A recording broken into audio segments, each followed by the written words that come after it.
আমাদের ভিতরে যে নফস বসবাস করে, নফসে আম্মারা, যার দ্বারা মানুষ গুনাহ করে, তো এর খাবার কি? এর খাবার হলো পিতামাতার অসম্মান করা, সমস্ত ধরনের গুনাহ, হারাম খাওয়া, মানুষের সাথে ধোঁকাবাজি করা, মুভি দেখা, গান শোনা, এগুলো শেয়ার করা, হারাম রিলেশনে জড়ানো, পরনারীর সাথে পরপুরুষের সাথে কথা বলা, অর্থাৎ যাবতীয় সমস্ত গুনাহের কাজগুলোই হলো নফসে আম্মারার খাদ্য।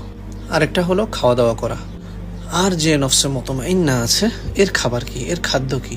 এর খাদ্য হলো 5 ওয়াক্ত নামাজ, তাহাজ্জুদের ইহতিমাম করা, মানুষের সাথে উত্তম ব্যবহার করা, পিতামাতার সাথে সৎ ব্যবহার করা, সময় অসময়ে কোরআন তেলাওয়াত করা, জিকির করা, অর্থাৎ আল্লাহ তাআলা খুশি হয় এমন সমস্ত কাজ করা। তো এখন থেকেই একটু একটু করে নফসকে কন্ট্রোল করার হিম্মত করুন এবং নফসে আম্মারাকে পরিশুদ্ধ করে নফসে মুতমাইন্না বানাতে হবে। ঠিক আছে না ইনশাআল্লাহ? জাযাকুমুল্লাহ খাইর। আসসালামু আলাইকুম ওয়া রাহমাতুল্লাহি ওয়া বারাকাতুহু।